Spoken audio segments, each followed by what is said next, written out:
और पहले जो कार्यकर्ता लोग काम करते थे, इसमें अभी भी हमारे बीच में बैठे हैं जो जिन लोगों ने आज से 30-40 साल पहले से भी काम शुरू किया था। उन लोगों को बहुजन समाज पार्टी को बताने में बहुत तकलीफ जाता था। लोग उनकी बात को नहीं सुनते थे, दूर भागते थे, उनके पॉम्पलेट को नहीं पकड़ते थे। इन महापुरुषों के बारे में कोई जानता तक नहीं था।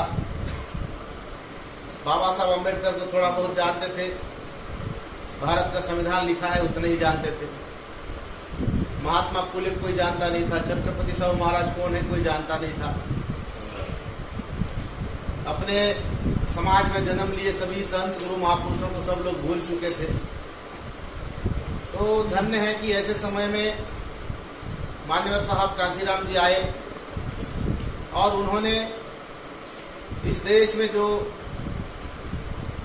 बहुत अच्छा काम करके गए हैं संत गुरु महापुरुष, अगर इनकी विचारधारा को जान जाएंगे और इनकी विचारधारा के आधार पर हम लोग चलने लगेंगे इस देश के अंदर, तो इस देश की सारी समस्याओं का अंत हो जाएगा। ना कोई यहाँ जात पात का झगड़ा होगा, ना कोई हिंदू मुस्लिम का झगड़ा होगा, ना कोई यहाँ ऊंच नीच रहेगा, ना कोई छुआछूत होगा, ना कोई जाति धर्म का झगड़ा रहेगा, कोई भी समस्या नहीं रहेगी। इतनी मजबूत विचारधारा इन महापुरुषों की है। लेकिन आखिर कारण क्या है कि हम सभी को इनसे दूर किया गया। इनको किसी ने हमको बताया नहीं, ना हम लोगों को कोई स्कूल में नहीं पढ़ाया गया। पहली से लेकर के कॉलेज तक की पढ़ाई की हम लोग, कोई हमको बताने वाला नहीं है कि कौन ये सब महापुरुष लोग क्या किए। अच्छी बात है कि हम लोग को स्कूल में गांधी जी के बारे में पढ़ाया गया, नेहरू जी के बारे में पढ़ाया गया, बाल गंगाधर तिलक के बारे में पढ़ाया गया, लाला लाजपत राय के बारे में पढ़ाया गया। लेकिन इनके बारे में भी तो पढ़ाया जाना चाहिए था। तो क्या कारण है कि कांग्रेस पार्टी में काम करने वाले जो नेता हैं, कांग्रेस के जो अध्यक्ष रहे बड़े उस समय, उन सभी नेताओं के बारे में पहली से लेकर के 12वीं तक, कॉलेज तक, हर किताब में, इतिहास की किताब में पढ़ाया कांग्रेस पार्टी ने। लेकिन जो महापुरुष हमारे जातियों में पैदा हुए थे, उनके बारे में हमको पढ़ाना उचित नहीं समझा। तो इसलिए बहुत बहुत धन्यवाद करना चाहिए माननीय साहब कांशीराम जी को, बहन कुमारी मायावती जी को, और इनके साथ जुड़े हुए जितने भी हमारे सबसे पहले जो शेड्यूल कास्ट के लोगों ने इस आंदोलन को शुरू किया, अनुसूचित जाति समाज के लोगों ने। आज भी कई लोग, आज छत्तीसगढ़ में भी देखेंगे, कई लोगों ने शादी ब्याह नहीं किए, कई लोगों का घर परिवार बर्बाद हो गया, कई लोगों ने अपनी नौकरी का पैसा को लगाया, ताकि ये जो समाज है, जो अपनी ही अज्ञानता में खुश है, अपनी अज्ञानता में पड़ा हुआ है, दलदल में पड़ा हुआ है, वो समाज भी कुछ जागरूक हो जाए, शिक्षित हो जाए, जानकार हो जाए। तो आज जो है ये एक परिणाम के रूप में दिखता है कि जब अनुसूचित जाति के लोग ही साइकिल चलाते थे मान्यवर साहब कांशीराम जी के साथ, पिछड़े वर्ग के लोगों को अधिकार दिलाने के लिए जब जाते थे, तो उसमें भी पिछड़े वर्ग के लोगों के भीड़ में अनुसूचित जाति के लोग ही शामिल होते थे। उनको बता दिया जाता था कि सब पिछड़े वर्ग के लोग आए हैं। आदिवासी लोग फिर धीरे धीरे उसमें जुड़े, हम लोग भी जुड़े, आज प्रदेश अध्यक्ष तक पहुंचने का मौका दिया इस पार्टी ने। और आज जो है ओबीसी के लोगों को भागीदारी दिया, पार्टी ने पदाधिकारी बनाया। तो आज आप लोग भी, साहू समाज के लोग भी यहाँ बड़ी संख्या में उपस्थित हुए हैं। तो एक बहुजन समाज पार्टी की बढ़ती हुई ताकत का परिचय दे रहा है कि बहुजन समाज पार्टी को आज साहू समाज भी स्वीकार कर रहा है, मानिकपुरी समाज स्वीकार कर रहा है, आज कुर्मी समाज स्वीकार कर रहा है।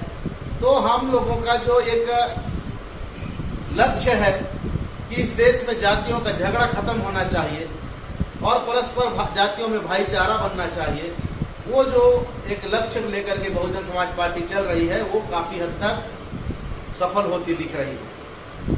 तो इसलिए और आप लोगों को भी गांव-गांव में जाकर के अपने ओबीसी समाज को जागरूक करने का काम करना चाहिए। जो भी ओबीसी के लोग भी शुरू से लगे हैं, नरेंद्र साहू जी जैसे लोग, संतलाल दास जी जैसे लोग, इन लोगों का भी मेहनत है। लेकिन अभी हम लोग इस आंदोलन को सफल नहीं कह सकते, क्योंकि जब तक हम लोग राजपाट में नहीं बैठेंगे, आज हम लोग राजपाट में नहीं हैं, आज हम लोग शासन सत्ता में नहीं हैं, इसलिए आज हमारी ताकत कमजोर दिख रही है। तो हम लोगों को जो है एसडीएम भी अपनी बात को नहीं सुन रहा, वो जो परमिशन देने से मना कर रहा है। लेकिन वही कांग्रेस बीजेपी के लोग जाएंगे तो वहाँ डंके की चोट पे एसडीएम को धमकाएंगे, कलेक्टर को धमकाएंगे, उसको बोलने का अवसर ही नहीं मिलेगा, सब परमिशन मिल जाएगा। तो ये जिसकी ताकत होती है उसके साथ जमाना चलता है। तो हम लोगों को अपनी ताकत को बढ़ाना पड़ेगा। और बहुजन समाज पार्टी तो ऐसी पार्टी है कि सबसे ज्यादा अगर इस बहुजन समाज पार्टी का धन्यवाद करना चाहिए तो अन्य पिछड़े वर्ग के लोगों को करना चाहिए। क्योंकि आज अगर अन्य पिछड़े वर्ग के लोगों को कुछ भी मिला है तो बहुजन समाज पार्टी के लड़ाई के कारण, संघर्ष के कारण मिला है। आज छत्तीसगढ़ का मुखिया ओबीसी है, कुर्मी समाज का बेटा है, माननीय भूपेश बघेल जी। लेकिन जो अन्य पिछड़े वर्ग के लोगों को 27% रिजर्वेशन देने का मामला है, आज उसकी सरकार बने 5 साल गुजर गया, अगला चुनाव आ गया, लेकिन वो एक पिछड़े वर्ग का बेटा अपने पिछड़े वर्ग के लोगों को 27% आरक्षण भी नहीं दिला पाए। लेकिन हमारे पिछड़े वर्ग के लोगों को इस बात को समझना चाहिए कि हम लोगों को कांग्रेस का, बीजेपी का झंडा उठा के चलने का काम अब बंद कर देना चाहिए। अभी ऐसा लगा कि पिछड़े वर्ग के लोग जागरूक हो गए हैं, लाखों लोग जो है छत्तीसगढ़ की राजधानी रायपुर में इकट्ठे हुए, कल भी है, लेकिन वहां मुख्य अतिथि छत्तीसगढ़ के सीएम को बनाए। तो जो हमारे लोगों को अपना अधिकार नहीं दे पा रहा है वो ऐसी पार्टी में काम कर रहा है जहां उसका खुद का नहीं चल रहा है, एक सीएम होने के बाद उसका नहीं चल पा रहा है, अपने समाज के लिए 2 शब्द बोल नहीं पा रहा है। तो ऐसे अगर उनको भी हम मुख्य अतिथि बनाएंगे तो क्या बोल पाएंगे? तो इसलिए सीधे सीधे कांग्रेस और बीजेपी को नकारना पड़ेगा। ये बहुजन समाज पार्टी आप लोगों से अपील करती है और बहुजन समाज पार्टी के संघर्ष के कारण जो मिला है उसको आप लोगों को जानना बहुत जरूरी है। जब इस देश के अंदर पिछड़े वर्ग के लोगों के लिए आरक्षण मिलना चाहिए, ऐसा कानून बनाया बाबा साहब अम्बेडकर ने। तो बाबा साहब अम्बेडकर के बनाए कानून से अनुच्छेद 340 के कारण काका कालेलकर नियम बना, आयोग बना, उसके साथ मंडल आयोग बना। ना काका कालेलकर आयोग का सिफारिश लागू हुआ, ना मंडल आयोग का सिफारिश लागू हुआ। इनको 52% आरक्षण दिया जाए, ये मंडल आयोग ने बोला, लेकिन किसी भी सरकार ने 52% उनका हिस्सा नहीं दिया। जब माननीय काशीराम साहब ने दिल्ली के बोट क्लब में 45 दिन तक हड़ताल किया, धरना किया, रैली किया, पूरे देश में साइकिल रैली किया कि पिछड़े वर्ग के लोगों को भी शिक्षा, सत्ता, नौकरी, राजनीति में अधिकार दो। उस समय जब वीपी सिंह प्रधानमंत्री थे, तो वीपी सिंह प्रधानमंत्री थे, उसकी सरकार को 3 सांसदों की जरूरत पड़ी और बहुजन समाज पार्टी के पास 3 सांसद जीते थे, बहन कुमारी मायावती भी जीती थी। तो 3 सांसद का समर्थन चाहिए था वीपी सिंह को। तो मान्यवर साहब काशीराम जी को बुलाकर वीपी सिंह ने बोला कि मेरी सरकार को बचाइए, आप 3 सांसदों को मेरे सरकार में मंत्री बना देता हूं, आप शामिल हो जाइए, हमारी सरकार में समर्थन करिए। लेकिन मान्यवर साहब काशीराम जी ने क्या कहा कि मेरे 3 सांसद तभी समर्थन करेंगे जब आप पिछड़े वर्ग के लोगों को आरक्षण देने वाला जो मंडल आयोग का रिपोर्ट है उसको लागू करोगे तब। तो किसने दबाव बनाया? मान्यवर साहब काशीराम जी और बहुजन समाज पार्टी ने। वीपी सिंह को मजबूर होकर के देने का घोषणा करना पड़ा और बाबा साहब अम्बेडकर को भारत रत्न की उपाधि देना पड़ेगा। तो 2 शर्त लगा के हमारे 3 सांसदों के दम पे बहुजन समाज पार्टी ने ओबीसी के लिए रिजर्वेशन लागू कराने का काम किया। लेकिन 52% की जगह में 27% क्यों मिला? 52 हिस्सा आपका है, पूरे देश में अगर 100 नौकरी निकलती है तो पिछड़े वर्ग के लोगों को 52 नौकरी मिलनी चाहिए, लेकिन आपको 27 मिल रहा है, वो भी आधा, वो भी अभी तक नहीं मिला है।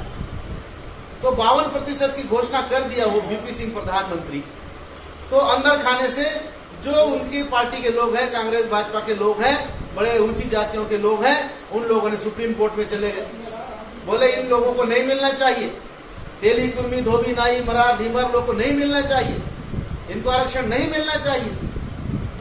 वही कांग्रेस के लोगों ने सुप्रीम कोर्ट में चले गए, कोर्ट में वहां केस चला और सुप्रीम कोर्ट में पिछड़े वर्ग के लोगों की तरफ से लालू प्रसाद यादव जी लड़ रहे थे केस, उनको वकील तक नहीं मिला। और उसके बाद जब राम जेठमलानी जो क्रिमिनल लॉयर थे, उनको सिविल मामले का वो नहीं था जानकारी, लेकिन क्रिमिनल वकील को लड़ना पड़ा, आखिर हार गए। और उसमें जो पारित हुआ हाई कोर्ट सुप्रीम कोर्ट में फैसला कि 52 के जगह में 27.5 दिया जाएगा, क्योंकि 22.5 पहले से मिला हुआ है एसटी/एससी को, टोटल आरक्षण 50 रहेगा पूरे देश में, उससे ज्यादा नहीं मिल सकता। अब देखिए ये मनुवादी जातिवादी जजों ने फैसला दे दिया।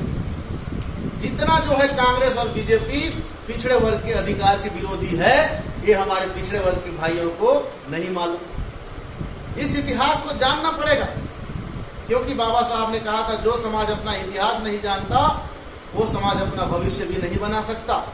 उनके बाल बच्चों का भविष्य नहीं बना सकते आप जब तक अपना इतिहास को नहीं जानोगे।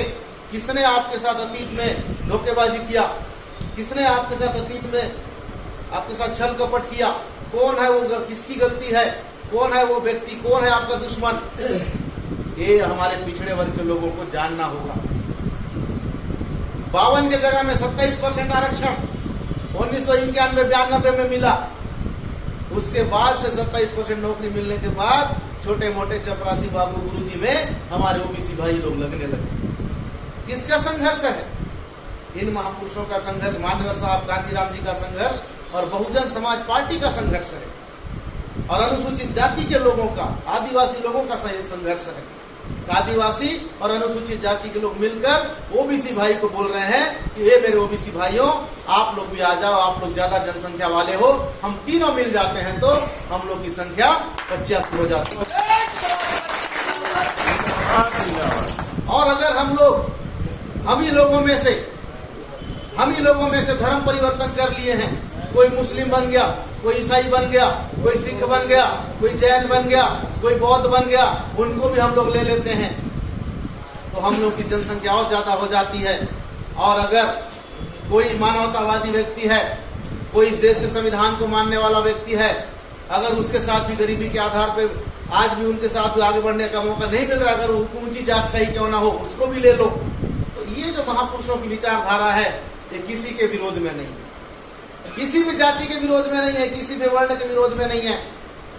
जो भी समानता स्थापित करने के इस आंदोलन में साथ देगा, चाहे वो ब्राह्मण हो, चाहे क्षत्रिय हो, चाहे बनिया हो, चाहे कोई भी हो, अगर वो कहता है कि नहीं भाई हम भी आपका साथ देंगे, इस देश में लड़ाई झगड़ा नहीं होना चाहिए, ऊंच नीच को हम लोग नहीं मानते, आप लोग भी इंसान हो, हम भी आपके साथ में आएंगे आंदोलन में, तो ऊंची जाति वालों का भी स्वागत है, सवर्णों का भी स्वागत है। बहुजन समाज पार्टी क्या है? बहुजन समाज पार्टी एक विशाल समंदर है। उस समंदर में चाहे गंदी नाली आए, चाहे नदी आए, चाहे कुछ भी आए, समंदर तो समंदर, वहां कोई भेदभाव नहीं है। और समंदर कैसा दिखता है? आसमान कैसा दिखता है? नीला दिखता है। तो हमारा झंडा क्या है? नीला झंडा और हाथी निशान। नीला झंडे का मतलब क्या है? कि नीला आकाश, आप ऊपर देखिए नीला आकाश है, उस आकाश में कोई भेदभाव नहीं है। अगर वहां से गर्मी आएगी तो ब्राह्मण के लिए भी आएगी, ठाकुर के लिए भी आएगी, तेली के लिए भी आएगी, आदिवासी को भी गर्मी मिलेगी, कोई किसी के साथ भेदभाव नहीं है। अगर वहां से बरसात होगी तो ऊंची जाति के यहाँ भी बरसात होगी, नीची जाति के यहाँ भी बरसात होगी, पिछड़े वर्ग के घर में भी बरसात होगी, आदिवासी के घर में भी बरसात होगी। क्या ऊपर में जो हमारा आकाश है, जो नीला आकाश है, वो किसी के साथ भेदभाव करता है क्या? इसीलिए हमारा झंडा क्या है? नीला झंडा। किसी के साथ कोई भेदभाव नहीं है, चाहे ब्राह्मण आए, चाहे ठाकुर आए, चाहे बनिया आए, चाहे अग्रवाल आए, चाहे आदिवासी आए, पिछड़ा वर्ग आए, बहुजन समाज पार्टी तो एक विशाल समंदर की तरह है जिसमें सब आकर के बहुजन बन जाते हैं, इंसान बन जाते हैं। यहाँ कोई जाति नहीं रहता। फिर तो हम लोगों को समाज पार्टी जिंदाबाद जिंदाबाद। तो हम लोगों को कैसा देश चाहिए? हम लोगों को ऐसे देश चाहिए कि नहीं, जहां पर सब मिल करके रहें, सब मिलजुल के भाईचारा के साथ रहें। तो इसीलिए मेरे दोस्तों, बहुजन समाज पार्टी ये चाहती है कि इस देश में ऐसा माहौल बनना चाहिए कि भारत देश जो पहले विश्व गुरु कहलाता था, आज दोबारा से विश्व गुरु कहलाए। विश्व गुरु क्यों कहलाता है भारत? क्योंकि भारत में बुद्ध पैदा हुए। बुद्ध ने आज क्या बताया कि कोई इंसान जन्म से ऊंच और नीच नहीं होता है, जो भी होता है अपने कर्म से होता है। और अपना दीपक खुद बनो, दूसरे के पीछे मत चलो। जो आपको सही लगता है उसको मानो। ऐसा नहीं है कि कोई बहुत बड़ा नेता आके बोल रहा है, कोई बहुत बड़ा सन्यासी बोल रहा है तो सही होगा, उसको सुनो, अपने दिमाग की कसौटी में छानो, सही लगता है तो मानो। कोई आके बोल दिया मैं 15-15 लाख दे दूंगा भाई, मेरे को वोट दे दो, उतने में उसकी बात को मत मानो। कोई भी कुछ भी बोल देगा तो उसकी बात को मत मानो। बुद्ध ने आज से 2500 साल पहले कहा, लेकिन आज भी हमारा समाज नहीं समझता। कोई भी आप कुछ भी बोल देगा तो उसी का जिंदाबाद जिंदाबाद नारा, उसी के पीछे चले गए। तो हमारा देश में बुद्ध पैदा हुआ।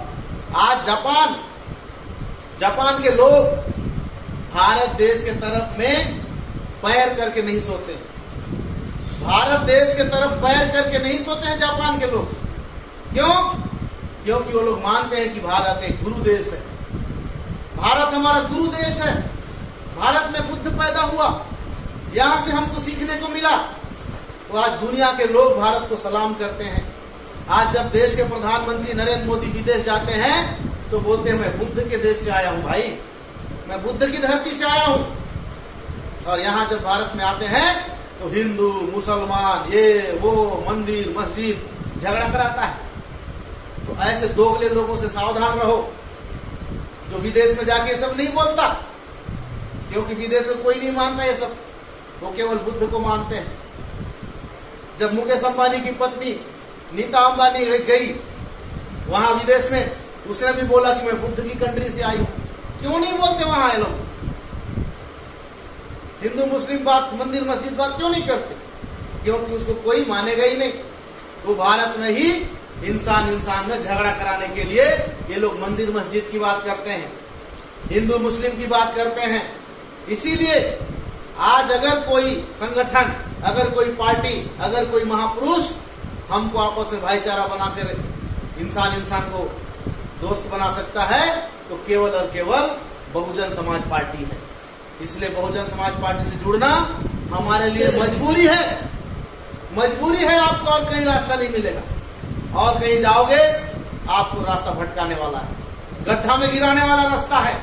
एकमात्र रास्ता है जिसको हम आज भी चैलेंज करते हैं आप लोगों को कि हम जो बोल रहे हैं इस पर भी आंख मूंद के भरोसा मत करो। अगर आप लोग सुन करके, यहाँ पर सुन करके जाओ घर, वहां पर रात में सो करके आंख बंद करके दिमाग में सोचो कि वहां पर जो कहा गया वो कितनी सच्चाई है। अगर आपका दिमाग कहता है, आपका दिल कहता है, आपका हृदय कहता है कि ये सच है, तब मानो। आज भी हम लोग नहीं बोलते हमारे पीछे आंख मूंद के चलो, क्योंकि हम बुद्ध को मानने वाले लोग, हम इन महापुरुषों की बात को मानने वाले लोग हैं, हम महात्मा फुले को मानने वाले लोग हैं, हम बिरसा मुंडा को मानने वाले लोग हैं, हम इंसान को प्यार करने वाले लोग हैं, इंसान को मतभेद करने वाले लोग नहीं हैं। इसीलिए बहुजन समाज पार्टी में जो जुड़ता है वो फिर कोई जातिवादी नहीं रहता, वो इंसान बन जाता है। और बीजेपी के राज में आज क्या हो रहा है, बच्चे को हिंदू मुस्लिम करके इतना खूंखार बना दिया गया है, एक दूसरे का भाई से दुश्मन बना दिया गया है। आप लोगों ने देखा होगा एक जो ट्रेन में आते आते जो है दो लोगों में बहस हो गई हिंदू मुस्लिम का। वो जो पुलिस है वहां ड्यूटी कर रहा था, उसने बोला है हिंदुस्तान में रहना है तो जय श्री राम कहना होगा, मोदी योगी जिंदाबाद करना होगा, नहीं मानोगे तो ठाए गोली मार दिया। कोई ठिकाना नहीं है। आज मोदी जी ने, ये कांग्रेस बीजेपी ने सरकार में आकर के केंद्र में इतना ही लोगों के बीच में दुश्मनी कर दिया है कि कहीं किसी से बहस करना भी खतरे से खाली नहीं है। इतना पागल बना दिया है। इसलिए अगर इस पागलपन से आजादी पाना है, अगर हम लोगों को वैज्ञानिक देश बनना है, तो एकमात्र बहुजन समाज पार्टी है। और बहुजन समाज पार्टी कभी घोषणा पत्र नहीं निकालती है, क्योंकि हम लोग पहले से कहते आए हैं कि हमारा घोषणा पत्र क्या है, भारत का संविधान। जो भी घोषणा करते हैं, जो भी बोलते हैं, वो भारत के संविधान में ऑलरेडी लिखा हुआ है। लेकिन क्योंकि हमारा समाज हजारों साल से पढ़ा लिखा नहीं, हजारों साल से उनको पढ़ने नहीं दिया, तो संविधान की बात उनके पल्ले पड़ती नहीं। हमारे ही कार्यकर्ता लोग बोले कि साहब हमारे समाज को, संविधान को समझा समझा के मर जाओगे, नहीं समझ में आएगा। उनको कांग्रेस भाजपा जैसा कुछ लिखा पढ़ी करके दे दो पन्ना में, वही समझ में आता है। तो इसलिए हमने भी बोला चलो भाई लिख लो, हमारी सरकार बनेगी तो हम भी 4,000 में धान खरीदेंगे, 3,000 में मक्का खरीदेंगे, फ्री में शिक्षा देंगे, विदेश में पढ़ने भेजेंगे आप लोगों को। ये क्या बोलने की जरूरत है, ये तो संविधान में लिखा है। हर बच्चे को अच्छी शिक्षा पाने का अधिकार है, वही तो है। हर बच्चे को अच्छा शिक्षा, विदेश में शिक्षा पाने का अधिकार है। अच्छा स्कूल होना चाहिए, अच्छा मेडिकल कॉलेज होना चाहिए, अच्छा इंजीनियरिंग कॉलेज होना चाहिए। अच्छी शिक्षा का अधिकार हर बच्चे को अधिकार है, मौलिक अधिकार है। ये तो भारत के संविधान में बाबा साहब ने पहले लिख दिया। अब लोग बोले नहीं हमको संविधान को नहीं पढ़ना, आपको घोषणा पत्र में पढ़ना है। ले भाई हम भी लिख दिए हैं, तो उसी को पढ़ो, घोषणा पत्र पढ़ना। हम तो बोलते रह गए संविधान हमारा घोषणा पत्र है, उसको मानते नहीं। तो जो बातें हैं भाई 4,000 प्रति क्विंटल धान कहां से दोगे, ऐसा बोल दिए लोगों ने। अब ये है कि भाई इसी भारत देश के अंदर में 10 लाख करोड़ रुपया लोन कहां से दे दिया एक आदमी को, कहां से निकल गया पैसा? 10 लाख करोड़ रुपया एक आदमी को लोन मिल गया, विजय माल्या को। 11 लाख करोड़ रुपया नीरव मोदी को लोन मिल गया। वो उसका ना बिजनेस किया, ना कोई धंधा किया, ना कोई कुछ किया, पैसा लेके भाग गया। तो 10 लाख करोड़ एक आदमी को मिल सकता है, तो हमारे किसानों को 4,000 रुपये क्यों नहीं दे सकते प्रति क्विंटल? हम लोग यहाँ क्या पैसा की कमी है क्या है? छत्तीसगढ़ में पैसा की कमी है क्या है? यहाँ हिंडाल्को, जिंदल, टाटा और अंबानी, ये सब लोग हमारे लोहा को निकाल के ले जा रहे हैं। कोई कम है क्या? हमारे छत्तीसगढ़ में पूरा कोयला निकल रहा। यहाँ मैं पिछले बार गया था हीरालाल गुरे जी के एरिया में, बोले वहाँ बोर्ड लिखा हुआ है, आपका स्वागत है काले हीरे की धरती पर। हमने कहा भैया ये तो हमारा हम है इसके मालिक, कौन आप स्वागत करने वाले कौन है? एक काला हीरा तो हमारा है, हमारे बापदादों का है, लेकिन हम लोगों को वहाँ स्वागत है लिख रहा है, ये काला हीरा की धरती। लेकिन मालिक तो हम आज नहीं बने हैं। उसको कोई दूसरे लोग बड़े बड़े टिप्पर, बड़े बड़े 10 चक्का 20 चक्का में वो लोग निकाल के ले जा रहे हैं। रास्ता दो भाई। इसलिए अगर हम उनका मालिक बनना है तो मालिक बनने की लड़ाई लड़नी पड़ेगी। और मालिक बनने की लड़ाई कौन लड़ रहा है? तो ये बीएसपी, बहुजन समाज पार्टी, नीला झंडा, हाथी निशान, वही लड़ाई लड़ रही है कि आपको इस जगह का मालिक बनना है। कि कोयला का खदान हमारा है, ये जो है अभी बॉक्साइट का खदान हमारा है, हर चीज हमारा है, यहाँ के हम लोग मालिक हैं। और यहाँ पर कोई दूसरा जो है आप लोगों को मालिक नहीं बना सकता सिवाय बहुजन समाज पार्टी के। तो बहुजन समाज पार्टी के साथ जुड़िए, बहुजन समाज पार्टी के साथ काम करिए और डंके की चोट पे काम करिए। कोई लाज शर्म की जरूरत नहीं है, क्योंकि अभी भी हमारे लोग जो नए नए लोग बोलेंगे कि भाई बहुजन समाज पार्टी में काम कर रहा है, कोई बोल देगा तो क्या होगा, नीला झंडा फटका को लेके घूमूंगा तो शर्म लगेगा। ऐसा नहीं होना है, क्योंकि ये डंके की चोट पे आपको काम करने की जरूरत है। क्योंकि इसमें जो है सच्चाई का काम होता है, इसमें झूठ बोलने वाला काम है ही नहीं। इसीलिए नीला झंडा डंके की चोट पे लगाओ, नीला गमछा लगाओ और जो है सीना चौड़ा करके घूमो। कोई बोले देखो तो बहुजन समाज पार्टी वाला आ गया, हाँ मैं बहुजन समाज पार्टी वाला हूँ, मैं संत कर्मा माता का विचारधारा पे चलने वाला हूँ, मैं संत कबीरदास जी के विचारों पे चलने वाला व्यक्ति हूँ, मैं छोटा मोटा नहीं हूँ। तो इसीलिए बहुजन समाज पार्टी में काम करना अपने आप में गर्व का विषय है।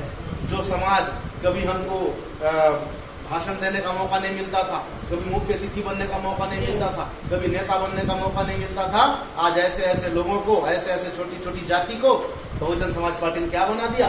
नेता बना दिया। आज हम लोग चाहते हैं कि हमारे मणिपुरी समाज आए, हमारा निषाद समाज आए, हमारा धोबी समाज आए, हमारा केवट समाज आए बहुजन समाज पार्टी में। इसलिए ज्यादा से ज्यादा विधायक बहुजन समाज पार्टी का जिताना होगा। हम लोगों को अगर अपनी बिगड़ी हुई बात को बनाना है, हमारे ऊपर अन्याय अत्याचार को रोकना है, हमारे बाल बच्चों का भविष्य बनाना है, तो एकमात्र रास्ता है बहुजन समाज पार्टी।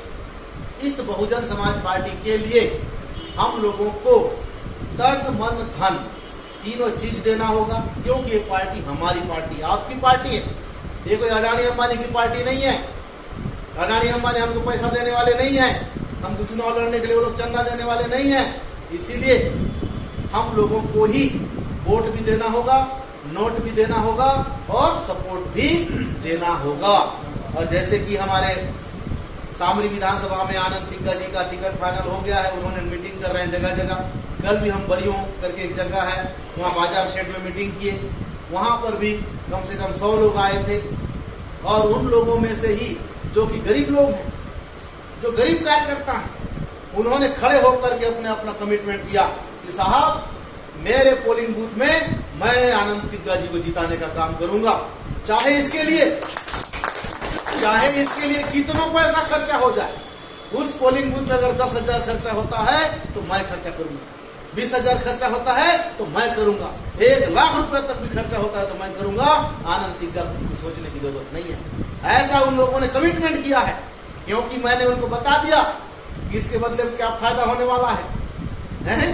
इसलिए उन लोगों को लगा कि 1 लाख क्या है उसके सामने, क्योंकि आप लोगों को पता है कि छत्तीसगढ़ का जो बजट है 1,21,500 करोड़ रुपए का बजट है एक साल का। कितना है? 1,21,500 करोड़ रुपया एक साल में। उतना बजट छत्तीसगढ़ के खजाने में आता है। उस खजाने में से ही ये सर्किट हाउस बनने के लिए पैसा में निकलता है। उसी खजाने में से साहू समाज बनाने के लिए 10-20 लाख रुपया मिलता है। उसी खजाने में उसी पैसा को बड़े बड़े सेठ लोग नजर बना के रखते हैं, बजट कब पेश हो रहा है, बजट कब पेश होगा। क्यों? क्योंकि उसमें से अपना हिस्सा लेना है। ये सर्किट हाउस का फंड निकलेगा 1 करोड़ का, उसका ठेका लेना है। यादव भवन का ठेका निकलेगा, भवन निकलेगा 50 लाख का, उसका ठेका मेरे को लेना। तो वो ठेकेदार लोग इसके लिए इंतजार करते रहते हैं। अब वो 50 लाख में से वो पैसा कमाता है, ये भवन को बनाएगा, इसमें पैसा कमाएगा। हमारे लोगों को तो कुछ ज्यादा पता है नहीं।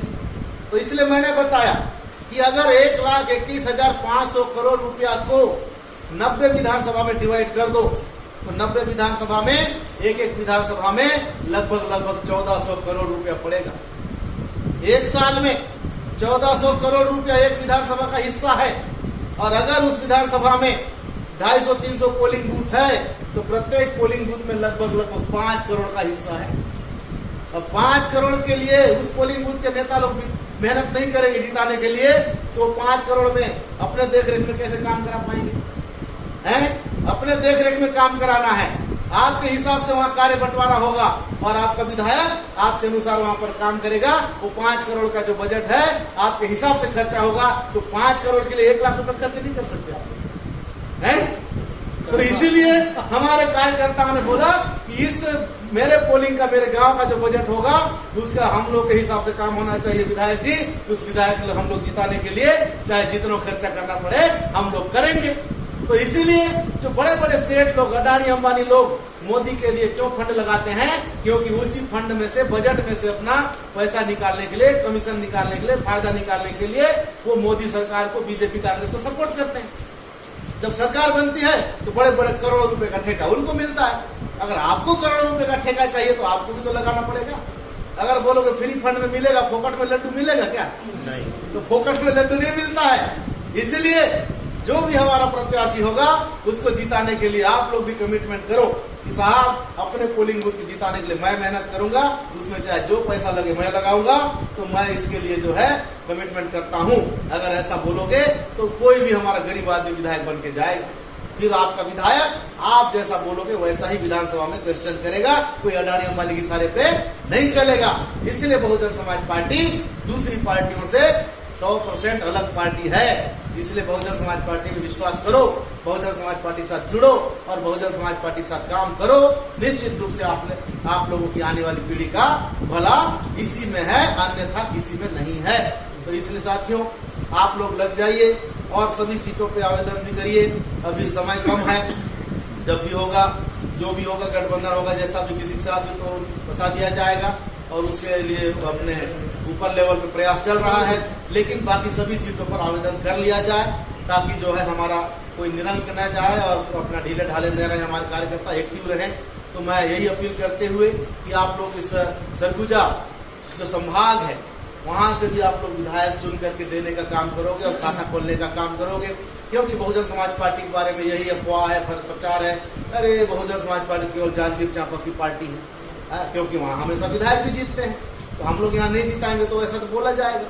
तो हम लोग को ये नहीं सोचना है, ये जो पार्टी के ऊपर जो एक दाग लगा है कि केवल जागीर चांपा की पार्टी है, ऐसा हम होने नहीं देंगे। इस बार हम लोग सरगुजा से भी विधायक जिता करके खाता खोलने का काम करेंगे और बहुजन समाज पार्टी रायपुर में भेजने का काम करेंगे। तो यही आशा उम्मीद करते हुए कि आप लोग मेरी बातों को ध्यान से अपने अमल में लाते हुए यहाँ पर आप लोग बहुत ईमानदारी से काम करेंगे और यहाँ से भी विधायक जिताने का काम करेंगे। तो आप लोगों ने यहाँ पर जो कार्यक्रम रखा इसके लिए भी धन्यवाद। अगर धरना प्रदर्शन वहाँ चौक में हो जाता तो और अच्छा संदेश जाता। लेकिन इतने जो भी आए हो, जो हमारी जो बात को ध्यान से सुने हो, इसको आप लोग अमल में लाने का काम करोगे अपने अपने क्षेत्र में और बिल्कुल भी दूसरे के लालच में, बहकावे में, प्रलोभन में नहीं आओगे। क्योंकि उनके पास ना कोई विचारधारा है, उनके पास ना कोई महापुरुष है, ना कोई उनके पास कोई अच्छी बात है। केवल झोली लेके आएंगे चुनाव से एक दिन पहले और आप लोगों घर घर में बांटने का काम करेंगे। तो चेपटी बांटेंगे, दारू बांटेंगे, साड़ी बांटेंगे, कंबल बांटेंगे, पैसा देंगे, उसके अलावा कुछ नहीं देंगे। लेकिन आपको बोलना है नहीं भैया, हमको 1,21,500 करोड़ चाहिए, ये हमारा लक्ष्य है इस बार। ये चेपटी और 1 फुट की मटन, 1 पीस मटन नहीं, हमको 1,21,500 करोड़ दिख रहा है भैया मेरे आंख से। मैं उसका मालिक बनने वाला हूँ, मैं ये छोटा मोटा में अब मैं नहीं आने वाला है ना। तो बहुजन समाज पार्टी आप उसको मालिक बनाना चाहती है। छत्तीसगढ़ का बजट आपके हिसाब से तय होगा। आप लोगों से सुझाव मांगा जाएगा कि कहाँ पर पुलिया बनाना है, कहाँ पे रोड बनाना है, कहाँ पे भवन बनाना है, कहाँ पे स्कूल बनाना है, आप लिख लिख के दो। तो हमारी सरकार उस आधार में फंड का बंटवारा करेगी। आप जैसा बोलोगे वैसा चलाएंगे। आप ही के लिए तो सरकार बनाना चाहते हैं, तो आप मालिक बनो ना भाई। 1,21,500 करोड़ का काहे एक चिपटी में चले जाते हो, काहे 1 पीस मटन में जा रहे हो? उससे बड़ा सोचो, है छत्तीसगढ़ का मालिक बनने का सोचो। उम्मीद है कि आप लोग अपनी सोच को बड़ा करेंगे और छत्तीसगढ़ का मालिक बनने के लिए सोचेंगे। कांग्रेस भाजपा हमको गुलाम बनाने की ओर ले जा रही है, हम आपको मालिक बनाने की ओर ले जा रहे हैं। तो बहुजन समाज पार्टी का जुड़ करके छत्तीसगढ़ का मालिक बनने के लिए मेहनत करिए। यही आशा उम्मीद करते अपनी बात विराम देता हूँ। आप सबको सादर जय भीम, जय भारत।